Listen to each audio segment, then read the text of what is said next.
Nii, tere siis minu poolt. Minu nimi on Karoliina Rõute, töötan Eesti Arengufondis ja täna ma räägin teile energiaühtsete mentorprogrammist. Ja minu eesmärk on see, et te tunneksite, nagu te oleksite ise olnud selles mentorprogrammis osalejad. Ehk siis, et ma tahaks, et te kõik näeksite meie pilte, elaksite meile kaasa, saaksite aru, mis me tõesti oleme nüüd aasta aega teinud. Ja lisaks siis ma juhatan sisse ka kõik algatused. Tänasel pärastlõunal te kuulete 6 algatusest natuke pikemalt ja saate nende käest otse küsimusi küsida. Aga ma räägin nendest hästi lühidalt ka ja lisaks siis 4 algatusest, kes täna ei esine, aga kes meil sellele vaatamata mentorprogrammis osa võtsid. Ja need 4 algatus siis, kui ma ei eksi, 3 esindajad on täna ka saalis, nii et nendelt saate siis pausi ajal lisaküsimusi küsida ise, kui soovite. Aga alustaks siis sellesse, et mis see energiaühtsete mentorprogramm on olnud, kus see alguse sai, mis me teinud oleme. Nii et mentorprogramm. Seda pilti teile näidati juba enne ka, aga siin on siis näha, kes me oleme. Ma ei hakka siin nimeliselt kõiki kohe tutvustama, aga see oli pilt, mis me tegime meie viimasel töötoal, kui me olime veel kõik rõõmsad, ootusärevad ja ei teadnud üldse, et konverents tulemas juba on. Ja see oli siis meie ainuke grupipilt vist. Ma loodan, et täna me parandame selle vea ja saame veel ühe. Aga ühesõnaga energiaühtsete mentorprogramm, selle kutsus ellu Eesti Arengufond eesmärgiga siis 1 aasta jooksul katsetada erinevaid energiaühistute mudeleid ja seda me oleme ka teinud. Me oleme välja valinud 10 algatust, kellest siis 6 te täna kuulete. Ja kõik need 10 algatust said siis mentorlust aasta jooksul, täpsemalt siis alates novembrist eelmisel sügisel ja lõpetavad siis see november. Aga tänaseks on juba mitmeid kokkuvõtteid võimalik teha, nii et sellega me siis täna ka jätkame. Ja miks just 10 ja kes need algatused on? Loogika oli selles, et me tahtsime võimalikult erinevaid algatusi. Me tahtsime, et oleks esindatud näiteks korteriühistud, väikesaared ja nii edasi. Ehk siis, et hästi erinevaid mudeleid katsetada selleks, et me saaksime ka teha mingeid järeldusi juba ja tuua võimalikult varieeruvaid näiteid. Ning teiseks, kõik need algatused, keda me välja valisime, olid juba ise mingeid samme hakanud astuma selleks, et saada energiaühistuks. Ehk siis, et tegu oli juba mingeid edusamme teinud kogukondadega. Et meil oli mitmeid kandidaate, kellest me valisime 10. Ja tooks siinkohal välja ka meie partnerid. Meid muuhulgas veel eriti on aidanud Eesti Infotehnoloogia ja Telekommunikatsiooni Liit ja Eestimaa Talupidajate Keskliit. Ja mentoreid, mitmeid te juba täna hommikul nägite. Selle aasta jooksul on meid aidanud 4 kategooria mentorid. Esiteks siis tehnoloogia mentorid, kellest ühte Andres Meesakut täna nägite juba moderaatorina ja ta võtab meil ka päeva lõpus natuke kokku oma mõtteid ja kommenteerib ka mitut algatust täna. Lisaks on meil ka Tuuliki Kasonen, äkki sa võid korra püsti tõusta, siis äkki mõni veel ei tea Tuulikit. Tuuliki samamoodi kommenteerib mitmeid algatusi täna ja tema on meil siis olnud tuuleenergia mentor. Lisaks on siis Ülo Kask, äkki tõustate korra püsti. Ülo Kask on olnud biomassi mentoriks. Aivar Paabo vist kahjuks täna ei saanud siin olla, kuid tema on siis olnud soojuspumpade ja automaatika mentor. Ning meil on ka 2 välismentorid, kes on olnud topeltrollis. Ühest küljest on nad olnud tehnoloogia mentorid, teisest küljest on nad olnud kogukonna kaasamise mentorid. Nii et nad on olnud nii enda tehnoloogia valdkonna eksperdid kui ka andnud nõu, kuidas vältida samu vigu, mida on nende riikides tehtud ja ka vastupidi siis andnud ka häid soovitusi enda riikide kogemuste põhjal. Ma paluks neil korraga püsti tõusta, et Hans Christian Sørensen ja Lutz Ribe. Nii et julgelt küsige pauside ajal ka nende riikide kogemusi. Hans on siis Taani ekspert ja Lutz Saksamaa ekspert. Hansi puhul tehnoloogia valdkonnaks on siis tuuleenergia ja Lutzi puhul biomass. Ja teistest mentoritest juba kõiki olete täna hommikul näinud. Villem Pohu siis rääkis finantsteemadel ja on kõikide osalejatega kokku saanud nendel teemadel. Lisaks siis advokaadibüroo Klimstedt, Monika Kuke esindas siis neid täna ja on olnud meie õigusmõjude mentoriks ja juriidiliste küsimuste mentoriks. Ja viimane kategooria siis Peeter Vihma koos siis meie 2 välismentoriga on andnud nõu, kuidas ikkagi kogukonda kaasata, kuidas leida üles need inimesed, kes tuleksid kaasa ja hakkaksid ka ise kogukonda eest vedama. Ja nagu ma ütlesin, meil on lisaks sellele, et me oleme pakkunud mentorust, me oleme teinud ka 4 töötuba, millest ma kohe teile pikemalt räägin, sest nagu ma lubasin, ma tahaks, et te tunneksite, nagu te oleksite meiega sellel teekonnal kaasas käinud. Et meil oli 4 töötuba, teemad on täpselt samad nagu mentorluse teemad, ehk siis tehnoloogiad, finantsküsimused, kogukonna kaasamine ja õigusküsimused. Ja nüüd meil on suur au minna ühisele teekonnale, vaadata, mida me oleme teinud. Ärge muretsege, ma ei võta kaua teie aega, aga kõik see algas talvel, kui me alustasime tehnoloogiate töötoaga Tallinnas. Me saime kokku, olime veel kõik naiivsed, ei teadnud veel, mis täpselt juhtuma hakkab. Meil mentorid said kõik sõna, said rääkida enda tehnoloogiatest. Ka meie tänane moderaator sellel päeval siis mentori rollis tutvustati erinevaid tehnoloogiaid ning tänane ka puuduv mentor, siis Aivar Paavo.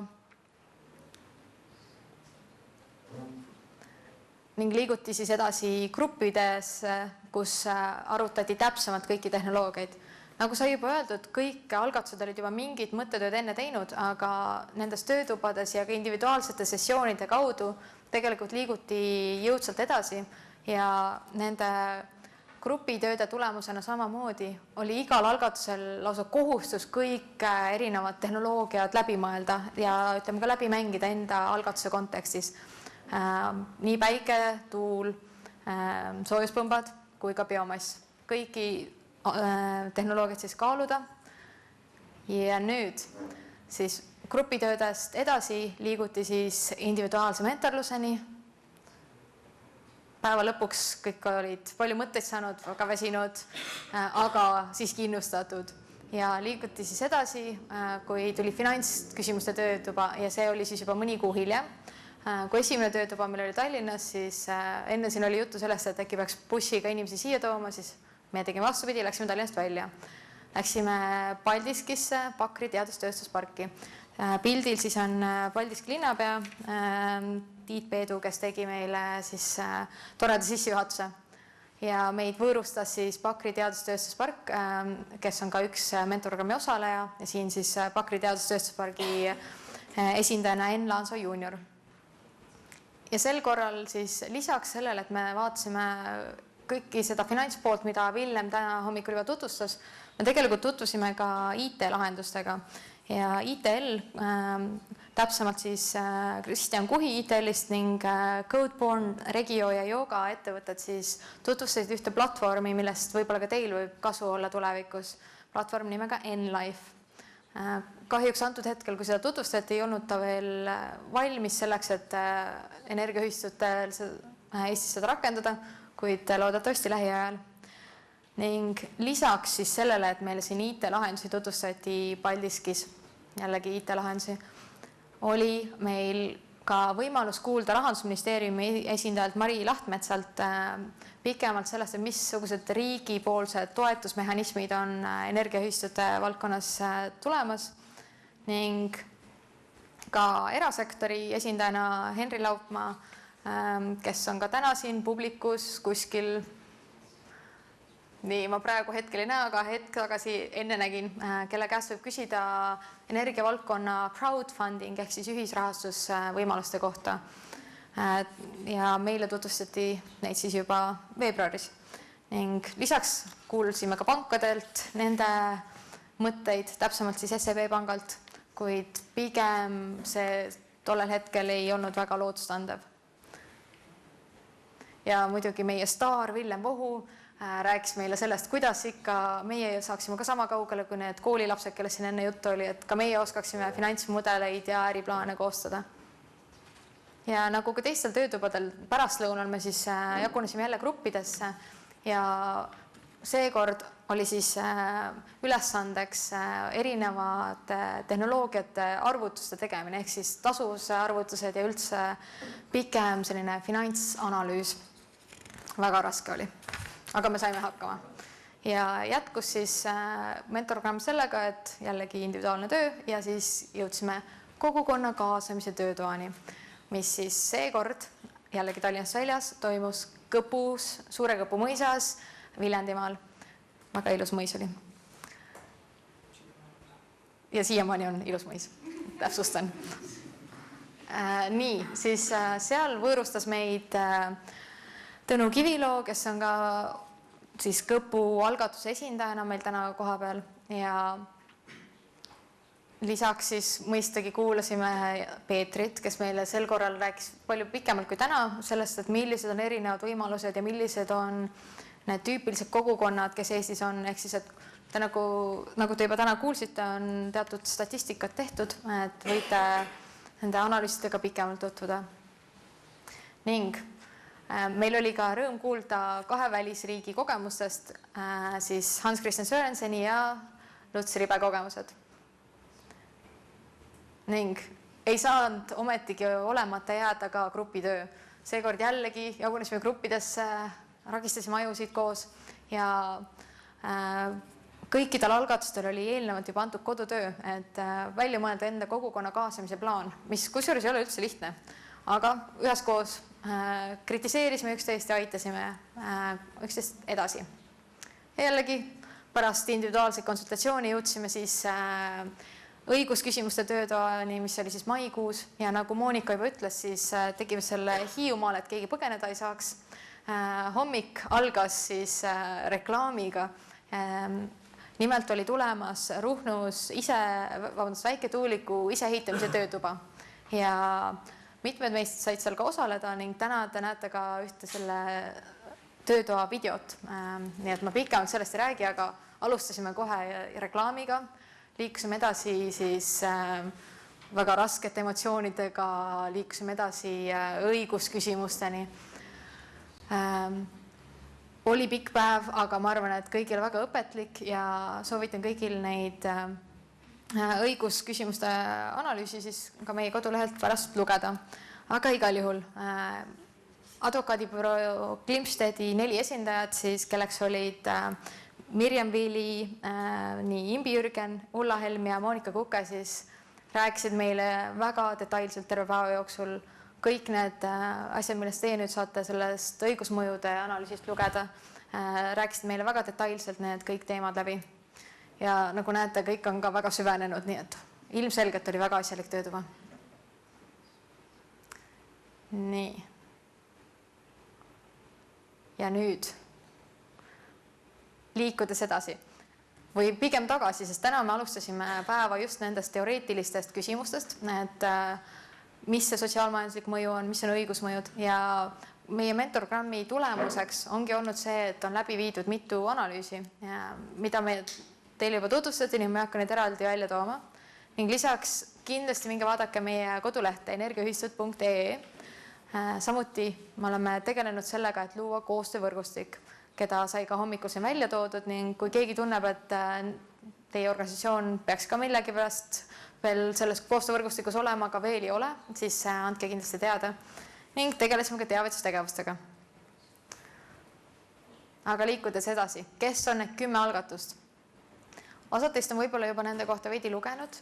Minu roll täna on teile lihtsalt lühidalt neid tutvustada, sest nagu öeldud, 6 algatust tutvustada ennast pikalt ise. Ja alustades siis number 1 ja see ei ole paremusjärjestus, lihtsalt number 1 on siis Sõpruse 202 Tallinnas. Tegu on siis 162 korteriga tüüpkortermajaga Mustamäel. Paljud teist on seda võib-olla näinud ja seda konkreetset kortermaja on tutvustatud juba mitmetel energiavaldkonna sündmustel. Tegu on siis korralikult korda tehtud hoonega ja energiaühistute mentorprogrammis oli sellel algatusel põhimõtteliselt 2 mõtet. Esimene, mis oli siis see põhiline küsimus, millel taheti lahendust on, et kas majas juba praegu olemasolevate soojuspumpade poolt toodetud lisasoojust saaks müüa kuidagi kõrvalmajadele või tagasi kaugküttevõrku. Ja see on küsimus, millele otsiti vastust. Te kuulete tänases ettekandes, kuhu sellega jõuti. Ja teine küsimus siis oli, et mis tekkis osaliselt hiljem, aga siiski ka mentorgrammi raames, oli siis päikesepaneelide paigaldamise mõte. Ja päikesepaneelidega liigutakse praegu edasi selles mõttes, et parajasti on käimas siis mõõtmised, et teada saada, kui palju ikka seda päikest täpselt on ja kuidas see tehnoloogia tasuvuse mõttes ennast ära tasub. Aga sellest algatusest kuulete natuke aega hiljem. Järgmine algatus viib meid siis Hiiumaale. Hiiu vald on siis Kärdla ja Lauka-Kõrgessaare valla ühinemisel loodud vald, kus tänu nende kahe valla ühinemisele tekkis vajadus ja ka võimalus uute lahenduste rakendamiseks. Täna on teil võimalus sellest algatusest pikemalt kuulda, nii et ma ise siin teile pikalt veel ei räägi, kuid kaaluti mitmeid lahendusi. Mõeldi nii Kärdlas kui ka Kõrgessaares kaugküttelahenduste rakendamisele. Samuti oli plaanis võib-olla pelletitehas luua ning vaadati ka muid ressursse, nagu näiteks päike. Aga siinkohal liiguks edasi, ma lasen Hiiu algatusele endast pikemalt ise rääkida. Ja siis kolmas mentorprogrammi osaleja oli hoopis teistsuguse mudeliga, et kui esimene oli korteriühistu, teine kohaliku omavalitsuse baasil loodav algatus, siis kolmas on hoopis teadustööstuspark Pakris. Pakri on siis teadustööstuspark, mille energiaühistute mentorprogrammi raames, mille mõte oleks siis, et iseenda ettevõtetele ja miks ka mitte võib-olla naabritele energiat toota ja müüa. Selle mentorprogrammi raames vaadati põhiliselt mõtet ühte konkreetset tuulikut paigaldada ja selle toodetavat elektrit siis jaotada. Kuid üldiselt Pakris on kaalutud ka teisi lahendusi peale tuuleenergia, milleks on siis päikeseenergia, biomass ning samas ka salvestamiseks ammoniaak. Ja seal on algatatud juba mõningad tegevused, näiteks elektrivõrgu projekteerimine ja ka see tuuliku prototüübi paigaldamise protsessid on käimas. Täna te kahjuks Pakri algatusest pikemalt ei kuule. Natuke pikemalt saate lugeda Pakri algatusest juba praegu meie kodulehel ja novembriks valmib meil ka mentorprogrammi põhjalikum kokkuvõte, kus te saate ka lugeda veel Pakri kohta. Ja kahjuks nende esindajad ka täna siin ei ole, kellelt pausi all küsida. Nii et peame küsimused neile edastama muul hetkel. Kuid liikudes edasi number 4 juurde. 4. algatus viib meid Saaremaale, Kärlasse. Kärla oli varasemalt eraldi vald, kuid nüüd on Läänesaare valla osa. Te võib-olla teate, et Kärla on Smart Heat projektis osaleja. Tegu on siis projektiga, mis analüüsis ja plaanib katsetada targa küttevõrgu lahendust. Ehk siis seda, et kuidas kombineerida erinevaid küttelahendusi niimoodi, et luua energiaefektiivne süsteem, kus saab vastavalt vajadusele ühte või teist siis sisse lülitada või välja lülitada.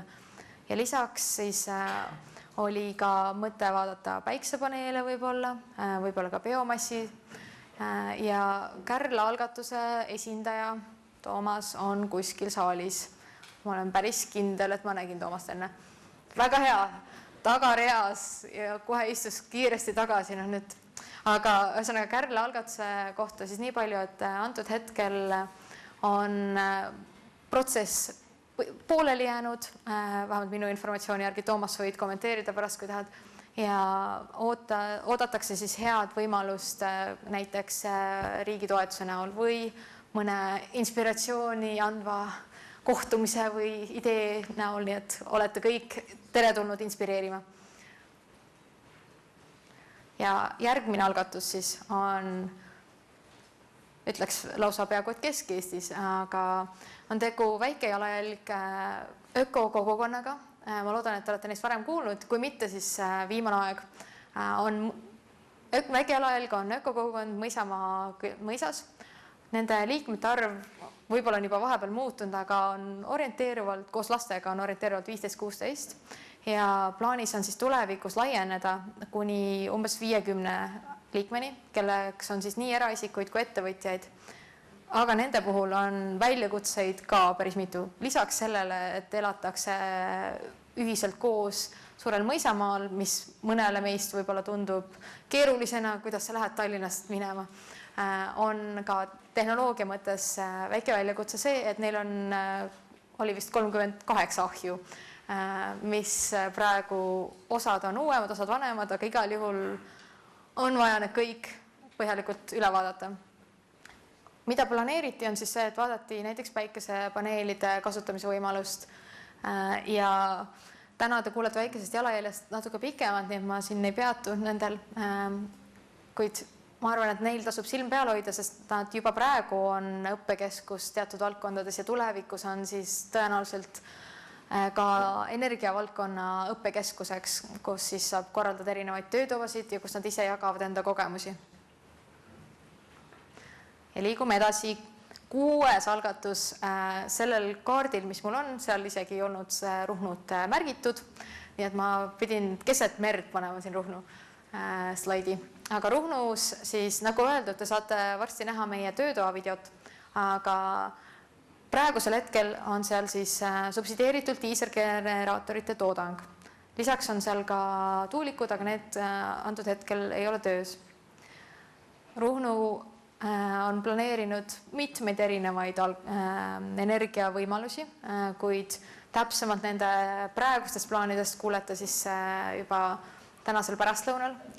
On vaadatud nii päikese, puidu, tuule kasutamist kui ka erinevaid energiasalvestuse, automaatika ja tarbimise juhtimise võimalusi. Ja meie lootus on siis, et Ruhnus saab tulevikus nutikate lahendustega rohelise energiaga saar. Liikudes edasi on Haljala. Haljala algatusest samamoodi te kuulete täna. Nende puhul on juba otsus tehtud, et nad ei saa energiaühistuks, vähemalt mitte praegu, mitte nendel tingimustel. Kuid sellele vaatamata nende kogemusest on palju õppida ja täna te ka kuulete sellest põhjalikumalt. Mõte oli siis selles, et kohaliku omavalitsuse küttefirma ja metsaühistu võiksid koostööd teha ja üheskoos siis liikuda õiglasema hinna suunas, nii siis metsaomanikele kui ka lõpuks selle soojuse tarbijate jaoks. Ja seal Haljalas liigutakse kõikide protsessidega edasi, et selles mõttes ei ole midagi valesti, midagi ei ole katki jäänud, lihtsalt et otsustati antud hetkel mitte energiaühistu formaadis seda kõik ära teha. Nüüd te kuulete sellest mõne hetke pärast. Ning 8. algatus. Nagu ma ütlesin juba, me käisime Kõpus koha peal ja see ei olnud kokkusattumus, see oli meelega, läksime vaatama, mis seal koha peal tehakse. Kõpus on 2 põhilist ideed olnud. Üks on Kõpu mõisahoonet, mis on ka siin pildil, ühendada siis koos mõisahoonete kõrval oleva piimafarmiga, kaugküttevõrguga ning teine variant, mida samuti kaaluti, oli, et külakeskuses, mis asub veidi mõisast eemal, sinna paigaldada maakütte kontuuri ja nende peale siis päiksepaneelid. Lisaks vaadati ka biogaasi teemasid ja ka tuuleenergia rakendamist. Ka täna te kuulete põhjalikumalt, mis nad siis praegu planeerivad ja kuidas hetkel läheb. Eelviimane algatus, Vormsi. Vormsi saarel, nagu te näete, see sõna smart on siin juba teist korda, et ühe korra oli smart, meil siin Smart Heat Kärlas ja nüüd on Vormsi, on ka smart. Vormsis on plaan luua energiasäästlik ja inimsõbralik hajaasustusega elukeskkond. Selleks, et seda teha, on kaalutud mitmeid erinevaid võimalusi. Muuhulgas siis see, et Hullos võiks äkki olla nii elektri- kui kaugküttevõrgud. Nagu te ka näete, siis täpsemalt siis näiteks puugaasi põhinevalt. Ja ülejäänud saar siis oleks hajaenergeetikaga siis kaetud. Ja samamoodi nagu näiteks Ruhnu saarel ongi vaadatud, et kuidas see elektrivõrk võiks siis nutikas olla, millised oleks need energiaefektiivsed ja nutikad lahendused.